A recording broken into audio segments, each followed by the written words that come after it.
어버이 주일을 통해 우리는 부모님의 사랑과 은혜를 기억하며 또 부모를 공경하라는 하나님 말씀 앞에 자신을 비추어 보고 새롭게 또 하나님 앞에서 부모님을 공경하기로 결단해야 할 것입니다. 뿐만 아니라 우리 가정의 현주소를 돌아보고 하나님께서 기뻐하시는 건강한 가정을 세우기로 결단해야 할 겁니다. 이렇게 하는 것이 어버이 주일을 통해서 하나님 앞에 또 하나님께서 원하시는 모습으로 하나님을 섬기는 것입니다. 자, 어떤 가정이 건강한 가정일까? 특별히 오늘은 어버이 주일을 통해서 우리가 건강한 가정을 또 세우는 그 방법을 말씀 가운데 깨달았으면 좋겠는데, 어떤 가정이 건강한 가정일까? 부부간에 서로를 존중하고 서로를 사랑하는 가정, 자녀들 역시 형제들 간에 서로 아껴주고 사랑하는 가정, 그리고 부모 자식 간에 서로를 사랑하고 존중함이 있는 가정, 그런 가정이 건강한 가정입니다. 그리고 무엇보다도 중요한 것이 있는데, 그것은 가족 모두가 하나님을 온전히 믿는 믿음을 소유하는 것, 그 믿음을 소유하는 가정이 바로 건강한 가정입니다. 왜냐하면 사람은 하나님과의 바른 관계를 맺을 때 행복하도록 그렇게 창조가 되었습니다. 그래서 하나님을 떠난 사람들은 하나님과의 관계가 회복되지 않는 한 그 무엇을 해도 만족함을 누릴 수가 없습니다. 많은 돈이 있으면 만족할까요? 아니요. 만족함이 없습니다. 쾌락을 즐기면 만족할까요? 아니요. 허무함만 있을 뿐입니다. 수많은 모든 것들을 해본다 할지라도 그 무엇도 그 사람이 이것을 채울 수가 없습니다. 결국에 가서는 허무하죠. 그런데 사람들은 이 허무함들을 어떻게 채울 줄을 알지 못해서 수없이 그 허무함을 채우기 위해서 얼마나 많이 애쓰고 노력하는지 모릅니다. 그러나 하나님과의 바른 관계가 회복되지 않는 한 이것은 채워지지 않는 것이죠. 그 상태로서 가족 구성원들이 서로를 대한다면요, 서로 존중하며 아껴주고 사랑하는 삶을 지속하기가 굉장히 힘이 듭니다. 그래서 건강한 가정을 원한다면 예수님을 믿음으로 하나님과의 바른 관계를 회복하고 유지해야 하는 것입니다. 하나님과의 관계가 회복되어지면 하나님에게서 사랑을 공급받습니다. 그리고 우리의 영혼이 만족함을 누립니다. 그래서 여유가 생기죠. 남을 이해할 수가 있고 남을 사랑할 수 있습니다. 그래서 하나님의 뜻을 따라 서로 존중하고 사랑할 수 있습니다. 혹 부족한 모습이 있어도, 혹 실수를 해도, 혹 내게 상처를 줘도 용납하고 용서하며 주님의 사랑을 따라 사랑하며 존중할 수가 있습니다. 그래서 건강한 가정으로 우리의 가정이 세워지는 겁니다. 그러므로 건강한 가정을 원한다면 먼저 그 가정이 예수님을 믿는 믿음을 소유해야 합니다. 그래야 담대하게 하나님께 나아가 때를 따라 돕는 은혜를 구할 수 있습니다. 하나님께 은혜를 공급받고 하나님께 사랑을 공급받아야 그것을 가지고 가족 구성원들에게 흘려보내면서 그 가족 구성원들을 온전한 모습으로 세워줄 수 있고, 그래야 서로 존중하고 사랑하고 용납하며 점점 건강한 삶을 사는 건강한 가정이 되는 것입니다. 자, 오늘 이 시간에는 우리 가족이 예수님을 믿는 믿음을 소유하기 위해서 무엇을 해야 할지를 살펴볼 것입니다. 특별히 우리 자녀들이 예수님을 믿는 믿음을 소유하게 하려면 어떻게 해야 할지에 대해서 좀 초점을 맞추어서 생각해 보겠습니다. 자, 그런데 우리의 영적인 현실뿐만 아니라 육적인 현실은요, 우리가 건강한 가정을 이루기가 쉽지 않습니다. 왜냐하면 하나님은 우리가 정말 행복하기를 원하지만 우리 대적 사탄은 우리의 행복을 빼앗고자 하기 때문입니다. 우리 대적 사탄은 우리를 충동해서 하나님을 대적하게 만들고요, 우리로 하여금 죄를 짓게 유혹합니다. 잘못된 철학과 헛된 속임수에 속아서 하나님께서 떠나가게 만들어 버리죠. 그런데 사탄이 이 일을 하는데 큰 방해가 되는 존재가 있습니다. 그것이 무엇이냐면은 기독교입니다. 교회입니다. 교회는 죄짓지 말라고 가르칩니다. 무엇이 죄라는 것을 분명히 드러냅니다. 교회는 철학과 헛된 속임수로부터 속지 않도록 그렇게 우리를 바로잡아 줍니다. 중심 잡게 해줍니다. 교회는 하나님을 대적하는 것이 죄라고 가르칩니다. 윤리, 도덕이 정말 하나님 보시기에 아름다운 것으로 지켜나가야 된다라고 말씀해 주고 있습니다. 그러니 사탄은 이 교회 때문에, 기독교 때문에 사람을 불행하게 하려는 이 시도가 방해가 되는 것이죠. 그래서 사탄은 수단과 방법을 가리지 않고 이 땅에서 교회를 멸절시키려고 합니다. 그래서 사탄은요, 성도들을 핍박하고 성도들을 유혹하고 성도들을 넘어뜨리는 일에 혈안이 되어 있는 것입니다. 사탄이 교회를 멸절시키기 위해서 제일 먼저 사용한 방법이 핍박입니다. 초대교회는 이런 사탄의 공격으로 엄청난 핍박을 당하였고 엄청난 순교자들이 나왔습니다. 그런데 이상하게도 핍박하면 할수록 교회가 사라질 줄 알았는데 교회는 더욱더 부흥했고 신앙의 순결함이 지켜졌고 더 강력하게 신앙의 순결함이 지켜짐으로 교회를 없이 할 수가 없었던 것이죠. 그래서 사탄은 방법을 수정합니다. 핍박과 함께 철학과 헛된 사상을 통해서 교회를 멸절시키려고 그 방법을 수정했습니다. 이때 등장한 철학자가 하나 있죠. 그 사람이 그림이 한쪽으로 치우쳤네요. 포이어 바흐라는 사람입니다. 최초의 무신론 철학자입니다. 이 사람은 인간의 소외감을 자신이 왕이 되지 못하고 예수님의 종으로 살기 때문에 생기는 것이라고 아주 강력하게 주장을 했습니다. 사실 인간의 소외감은 하나님과의 관계가 틀어진 데에서부터 생긴 겁니다. 이 채워지지 않는 하나님과의 관계를 통해서 영적인 부분이 채워져야 소외감, 허무함이 사라지는데 이것 때문에 인류가 고통을 겪고 있는데 이 포이어 바흐는요, 그것이 인간이 자기 인생의 주인이 되지 못하고 예수님이 주인이 되고 예수님의 종으로 살기 때문에 이렇게 우리 인류는 불행하다 하면서 왜곡시켜서 사람들을 설득하기 시작했습니다. 포이어 바흐는 말하기를 이 소외감을 극복하기 위해서는 인생의 왕자에서 예수님을 쫓아버리고 그 왕자를 차지할 때에 인생은 행복해질 수 있다라고 독일에서, 이 독일 철학자인데요, 아주 강력하게 가르쳤습니다. 이 철학을 발전시킨 사람이 역시 독일 사람이죠. 마르크스입니다. 마르크스는 공산주의를 실현하고자 자본주의와 자유민주주의를 잉태하기 했던 교회를 핍박하고 무너뜨리려고 했어요. 자, 그런데 이 마르크스가 주장한 논리에 의하면 이렇게 되면은 교회가 사라지고 이 땅에 공산주의가 이루어지면 인류는 참 행복할 것이다 라고 생각을 했습니다. 많은 젊은이들이 이 사상에 도취되어서 수많은 사람들이 이 사상을 쫓아갔습니다. 그런데 결과가 어떠했습니까? 공산주의를 실현하려니까 반대하는 사람들을 숙청해야 되고 그런 과정에 엄청난 학살이 자행되었습니다. 엄청난 고통이 사람들에게 주어졌고요. 공산주의 이 사상이 사람을 부유하게 하는 게 아니라 본질적으로 악한 기질을 갖고 있는 사람인지라 서로서로 일하지 않으려는 그런 상황 가운데 경제적으로 엄청난 고통을 겪게 되죠. 이렇게 공산주의 사상은 힘을 잃는 듯 했습니다. 그런데 그 이후 공정권세 잡은 사탄은요, 다시 교회를 잡멸하기 위해서 재정비합니다.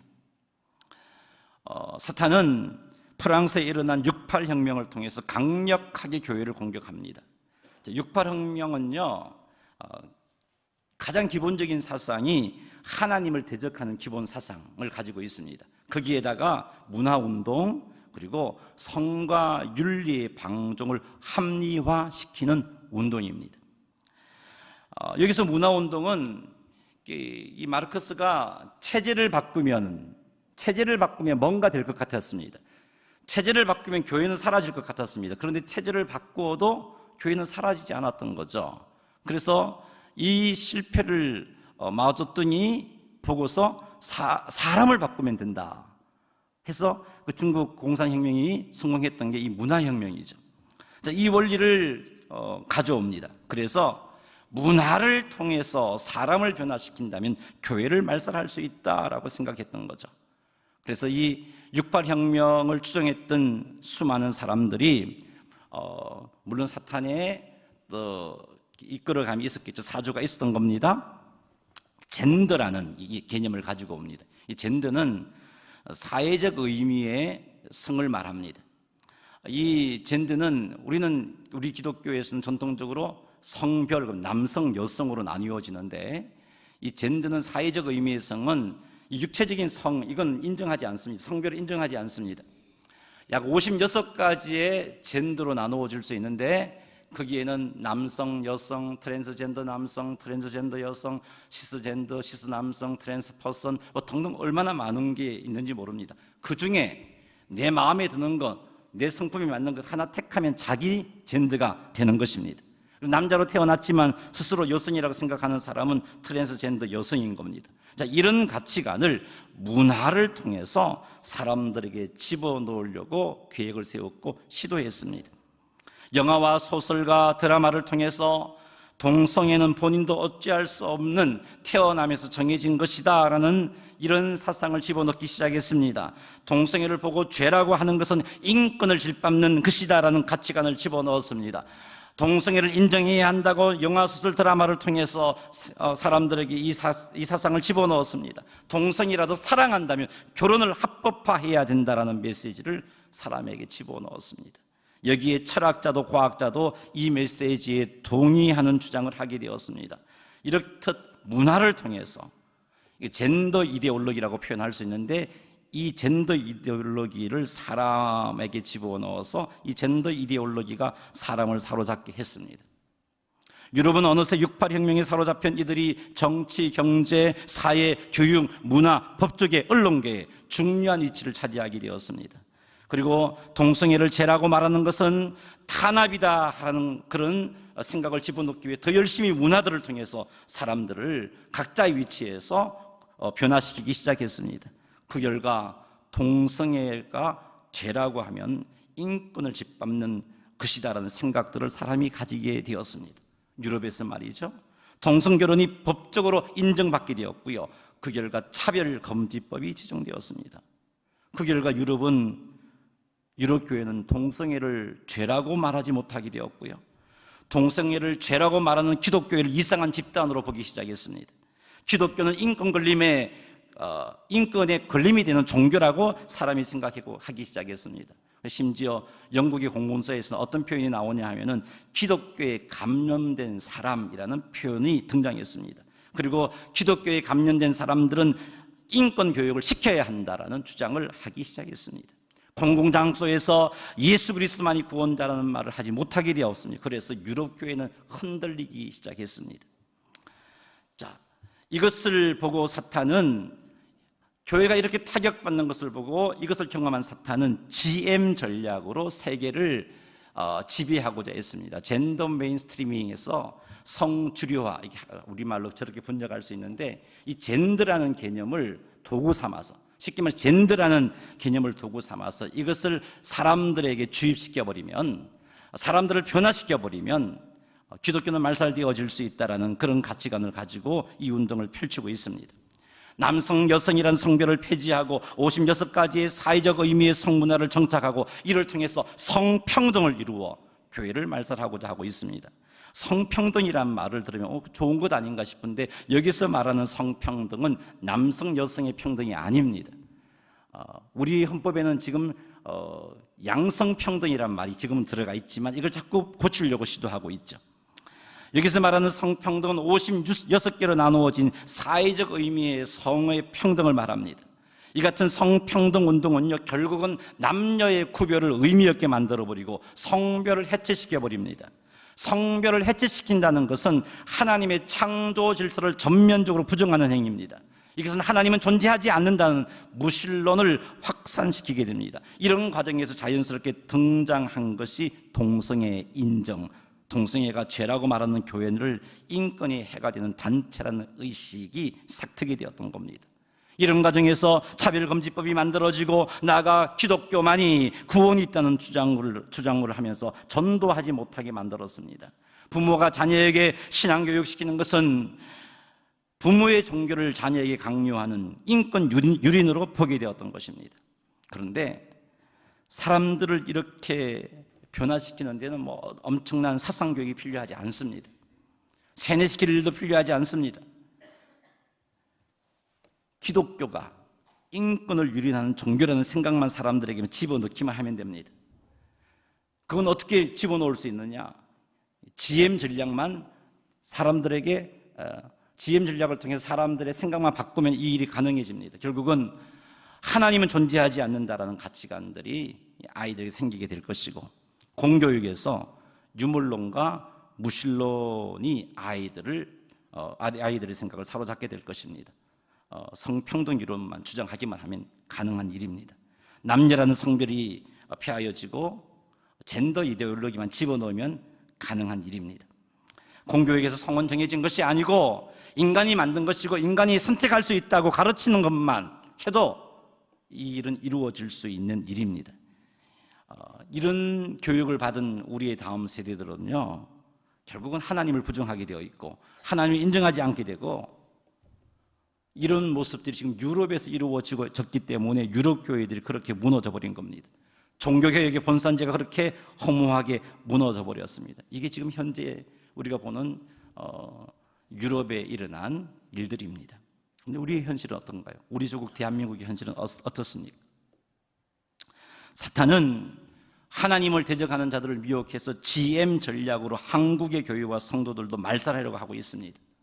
영화, 드라마, 소설, 인터넷 등등을 통해서 우리의 다음 세대들에게 동성애를 미화시키고 있습니다. 사람을 변화시키고 있는 거죠. 문화를 통해서.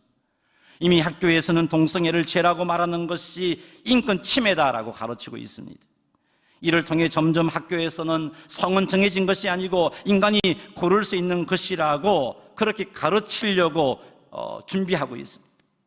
동성애, 성평등, 차별금지법을 지지하고 주장하는 교사들과 교육감들이 우리 아이들에게 이런 영향을 주고 있습니다. 문화를 통해 사람을 변화시키고 있습니다. 이미 이 일들이 많이 이루어졌기 때문에 20대, 30대들은요, 동성애에 대해서 아주 공감하면서 찬성하고 있습니다. 거의 반 이상이 동성애에 대해서 인정을 하고 있고 또 동성애자들이 생겨나고 있는 것입니다. 끊임없이 우리 한국은 보면 차별금지법을 법제하고 동성결혼을 법제하려는 시도가 끊이지 않고 나타나고 있습니다. 이게 우리의 현실입니다. 이런 현실 속에서 성도들이 침묵한다면, 이런 현실 속에서 부모들이 아이들의 신앙을 교회에서 알아서 키워주겠지라고 생각만 하고 있다면, 혹은 하나님께서 내 아이들을 지켜주시겠지, 혹은 내 아이는 괜찮겠지, 이런 생각만 하고 있다면 결국은 교회는 죄를 죄라고 말하지 못하는 그런 때가 되고 때가 올 것입니다. 교회는 더 이상 복음을 전하지 못하게 될 것이고 결국 우리의 자녀들은 무신론자가 되고 말 것입니다. 이렇게 되면 우리의 가정은요, 건강한 가정이 될 수가 없습니다. 우리 자신도 신앙을 지키기 힘들어지게 될 것이고 우리의 자녀들이 하나님을 부정하며 죄의 종으로 살게 될 것입니다. 그러니 가정 안에서 이 상태가 되면 부모와 자녀와 형제들에 대한 존중과 사랑은 기대할 수가 없습니다. 이미 사회적인 분위기가 이미 사회의 문화가 사람들을 변화시켜 놓아버렸기 때문입니다. 이게 우리 현실입니다. 이런 현실 앞에서 우리가 어떻게 해야 하겠습니까? 그냥 이렇게 넉넉히 있어서는 안 되는 것이죠. 잘 되겠지, 저절로 잘 되겠지, 그렇게 있어서는 안 되는 것입니다. 힘써서 우리의 자녀들에게 평생에 하나님을 경외하도록 양육해야 합니다. 교육해야 합니다. 우리 자신 역시 평생에 하나님을 경외하는 삶을 살도록 나에게도 스스로 조치를 취해야 합니다. 그것은 어떻게 해야 그런 일이 가능한가? 신명기 6장 1절 2절 말씀 읽어보겠습니다. 이는 곧 너희의 하나님 여호와께서 너희에게 가르치라고 명하신 명령과 규례와 법도라. 너희가 건너가서 차지할 땅에서 행할 것이니 곧 너와 네 아들과 네 손자들이 평생에 네 하나님 여호와를 경외하게 하며 내가 너희에게 명한 그 모든 규례와 명령을 지키게 하기 위한 것이며 또 내 나를 장구하게 하기 위한 것이라. 아멘. 2절 말씀을 보세요. 너와 네 아들과 네 손자들이 평생에 하나님을 경외하게 하며, 이 일이 우리들에게 일어나도록 하기 위해서 하나님이 무엇을 요구하셨어요? 1절에 하나님의 명령과 규례와 법도를 우리에게 주고 가르치라고 명령해 주신 겁니다. 자, 이 말씀을 통해서 우리는 알 수 있습니다. 우리의 다음 세대가 이와 같이 사탄이 영적 전쟁을 통해서 교회를 말살하려고 하려고 있는 이 시대 가운데 우리가 무엇을 어찌해야 할지를 우리에게 가르쳐주고 있는 귀한 말씀입니다. 어떻게 하면 우리의 다음 세대들이 우리의 아들과 딸들에게 하나님을 믿는 믿음을 가지고 하나님을 평생에 경외하는 자로 만들 수 있을지에 대해서 가르쳐주고 있습니다. 그것은 바로 하나님의 말씀을 가르쳐 주는 것입니다. 하나님의 말씀은요, 우리로 하여금 하나님을 경외하게 만들어줍니다. 하나님의 말씀을 배우면 그 말씀은 우리로 하여금 그 말씀에 순종하게 만들어줍니다. 하나님의 말씀은 우리로 하여금 하나님을 온전히 믿게 만들어줍니다. 그러므로 우리는 힘써서 말씀을 가르쳐야 하고 힘써서 우리는 말씀을 배워야 합니다. 그럼 누가 말씀을 가르쳐야 할까요? 우리의 다음 세대들에게. 신명기 6장 7절 말씀 읽어보겠습니다. 내 자녀에게 부지런히 가르치며 집에 앉았을 때에든지 길을 갈 때에든지 누워있을 때에든지 일어날 때에든지 이 말씀을 강론할 것이며. 아멘. 여기 보니까 부모에게 하나님께서 자녀를 가르치라고 말씀하고 있습니다. 내 자녀를 부지런히 가르치라고 말씀하고 있습니다. 교회에서 가르쳐주겠지 이렇게 안일하게 생각해서는 안 된다는 말씀입니다. 내 아이는 괜찮을 거야 이런 생각도 위험한 생각입니다. 부모인 우리들이 최선을 다해서 자녀를 가르쳐야 합니다. 바쁘다고 미루어서도 안 되고요, 어떻게 해야 할지 몰라서 손 놓고 있어서도 안 되고요, 아이들이 거부한다고 해서 포기해서도 안 되는 것입니다. 사탄은 어떻게 해서든지 우리 자녀들에게 무신론을 심어주고자 하고 있습니다.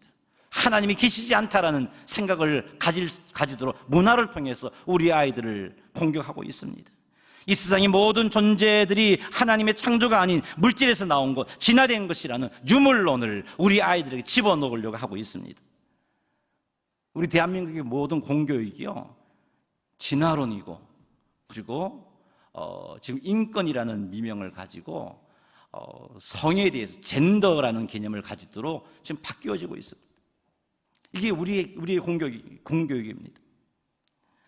이것을 통해서 사탄은 우리 아이들을 흔들어 놓고 있습니다. 이게 우리의 현실입니다. 특히 차별금지, 동성애를 주장, 동성애 결혼과 같은 것을 인권이라는 이름으로 이게 인권의 문제다 이런 사고들을 집어넣고 있습니다. 신문과 방송들은 계속해서 차별금지와 동성애와 동성결혼이 인권의 문제라고 주장하고 있습니다.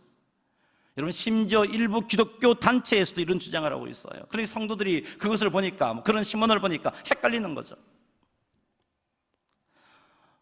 저는 감히 말합니다. 이들은요, 제가 볼 때는 요한계시록에서 말씀하고 있는 거짓 선지자들이에요. 이런 분위기로 몰아가니까 동성애가 죄라고 가르치는 기독교를 인권을 유린하는 종교라는 생각을 우리 젊은 세대들이 하게 되는 거죠. 광신자의 단체, 꼴통 보수주의자 뿐만 아니라 남녀 성별을 폐지하고 사회적인 성개념인 젠더를 택하게 함으로써 하나님의 주권, 하나님의 창조를 거부하고 하나님이 없다라는 무신론을 믿게 만들어버립니다. 이게 우리 현실이에요, 여러분. 이 현실을 직시한다면 사탄이 끊임없이 우리의 다음 세대를 무신론자로 만들고자 공격하는 것을 안다면 우리의 자녀들에게 말씀을 가르치는 일을 2순위, 3순위로 미루어 둘 수 없다는 것입니다. 가장 중요하게 여기고 부모들이 힘써 가르쳐야 됩니다. 이렇게 해야 이 험악한 세태 가운데 영적 전쟁이 전쟁터입니다. 사탄은요 그렇게 공격하고 있잖아요. 이런 전쟁터 속에서 우리 아이들을 지켜낼 수가 있습니다. 우리 아이들에게 말씀을 가르쳐야 우리 자녀들이 하나님을 인정하게 되고 예수님을 믿어 하나님과의 올바른 관계를 맺게 되고, 그래야 하나님과의 관계가 잘못됨에서 온 소외감에서 벗어나고 참된 행복한 인생을 살게 되는 것입니다. 그럼 어떻게 가르쳐야 할까요? 7절, 8절, 9절 읽어보겠습니다. 내 자녀에게 부지런히 가르치며 집에 앉았을 때에든지 길을 갈 때에든지 누워있을 때에든지 일어날 때에든지 이 말씀을 강론할 것이며 너는 또 그것을 내 손목에 메어 기호를 삼으며 내 미간에 붙여 표를 삼고 또 내 집 문설주와 바깥 문에 기록할지니라. 아멘. 삶의 모든 영역에서 가르치라고 말하고 있어요. 집에 앉았을 때이든지 길을 갈 때이든지 누워있을 때이든지 일어날 때이든지 말씀을 가르치라는 것은 살면서 생활 가운데, 나의 생활 가운데 말씀을 가르치라는 겁니다. 생활 가운데 어떻게 말씀을 가르칠 수 있습니까? 부모가 하나님을 가까이 함을 본으로 보여줌으로 가르칠 수 있습니다. 부모가 하나님을 의지하는 본을 보여줌으로 가르칠 수 있습니다. 부모가 하나님을 경외하는 본을 보여줌으로, 부모인 우리들이 하나님 말씀에 순종하는 본을 보여줌으로 가르칠 수 있습니다. 그리고 또 직접 아이들에게 말씀을 가르침으로 가르쳐줄 수 있습니다. 삶의 모든 영역에서 가르쳐야 돼요. 부지런히 가르쳐야 됩니다. 수시로 가르쳐야 됩니다. 여러분, 수시로 복음을 가르쳐 주시기 바랍니다. 아이들에게 복음을 자꾸 전해주어서 점검해 주셔야 됩니다. 제가 지난 주일에도 말씀드렸습니다만 6월 9일 오후 2시에 제가 여러분들에게 어떻게 아이들에게 복음을 가르쳐 줄 수 있는지를 가르쳐 드리겠습니다. 6월 9일 토요일 오후 2시에 1층 소예비실에서 그것을 할 겁니다. 오시기 바랍니다. 배워야 됩니다. 한 달에 한 번은 자녀들과 함께 11시 예배에 좀 참석하셨으면 좋겠습니다. 매월 한 달에 한 번 전세대 연합예배를 드리는데 반응이 없습니다. 주일학교는 주일학교대로 반응이 없고 어머니 아버지는 어머니 아버지대로 반응이 없습니다. 자녀들과 함께 앉아서 예배 드리는 그 경험들을 시켜주시기 바랍니다. 자녀들과 함께 동일한 말씀을 듣고 그 들은 말씀을 주중에 집에서 나누면서 또 그렇게 가르쳐 주시기 바랍니다. 주일학교 교사들에게만 우리 아이들 전체대 연합예배니까 책임지고 좀 맡아주세요 그러지 말고 이제는 부모님들이 직접 아이들을 챙겨서 옆에 앉혀두고 같이 예배를 드렸으면 좋겠습니다. 들은 말씀들을 집에서 같이 나누고 그리고 그 말씀 앞에 부모가 순종하는 모습을 자녀가 볼 수 있게 해주시기 바랍니다. 이것을 통해서 우리 아이들이 하나님 말씀을 배웁니다. 그 말씀 앞에 순종하는 모습을 통해서 하나님 말씀에 순종해야 하구나, 그것을 우리 자녀들이 배웁니다. 지난주에도 말씀드렸듯이 방학 기간에 아이들과 함께 성경 공부를 하시기 바랍니다. 교회에서 성경 공부 교재를 만들겠습니다. 그리고 방학진에 부모님들에게 이 공부를 어떻게 해야 할 것인지 지도해 드리겠습니다. 광고가 나가면 모두 참석하시기 바랍니다. 자녀들과 함께 성경 읽기를 진행하시기 바랍니다. 쉬운 번역 성경을 구해서라도 같이 읽으시기 바랍니다. 우리 이 일을 해야 됩니다. 부지런히 해야 됩니다. 영적인 현실을 보시기 바랍니다. 사단은 제때가 얼마 남지 않은 줄 알고 최후의 발악을 하고 있지 않습니까? 부모 세대가 깨어있지 않으면 다음 세대는 소망 없습니다. 우리의 자녀들이 무신론자가 되어질 가능성이 크다는 말이죠. 깨어있어야 됩니다. 말씀을 맺습니다. 건강한 가정을 세우고 지키려면 예수님을 믿는 성도들이 열심히 하나님의 말씀을 배워야 하고 말씀을 가르치는 일을 해야 합니다. 사단은 끊임없이 우리의 신앙을 흔들 것입니다. 예수님을 믿지 못하게 만들 것입니다. 우리의 자녀들을 미혹해서 하나님을 대적하는 자로 만들 것입니다. 사탄은 이 일을 포기하지 않을 겁니다. 주님 재림하셔서 지옥불에 들어갈 때까지 사탄은 이 일을 할 겁니다. 그러므로 건강한 가정을 세우는 영적 전쟁입니다. 믿음의 유산을 상속시키는 이런 영적인 전쟁입니다. 이 전쟁에서 승리하는 방법은 철저하게 하나님을 의지하는 겁니다. 그리고 하나님의 명령을 따라서 힘써 하나님의 말씀을 배우고 가르치는 겁니다. 그만큼 기도 많이 하시고 그만큼 열심히 내십시오. 그러니 사랑하는 성도 여러분, 우리 결단합시다. 부모인 우리 세대가 자녀들에게 말씀을 가르치기로 결단하시기 바랍니다. 그리고 모든 세대들이 반응했으면 좋겠습니다. 열심히 말씀을 배우기로 결단하시기 바랍니다. 예수님을 믿는 우리는 이 같은 영적인 현실을 직시하면서 하나님 말씀을 힘써 배우기로 결단합시다. 사단이 아무리 수단과 방법을 가리지 않고 교회를 잔멸하려고 해도 결국은 하나님의 교회가 승리하게 되어 있습니다. 그것이 하나님의 약속입니다. 결국은 세상 나라가 우리 주와 그리스도의 나라가 되어집니다. 사탄은 패배하여 지옥불에 들어가게 되어 있습니다. 이것을 믿고 철저히 하나님을 의지하고 부지런히 말씀을 배우고 배운 말씀을 가지고 부지런히 가르침으로 건강한 가정을 지켜내시고 건강한 가정을 이루어내시고 그렇게 하나님을 영화롭게 하시는 성도님들이 다 되시기를 주님의 이름으로 축원합니다. 찬송가 577장 찬양 드리겠습니다. 577장 찬양 드리며 준비한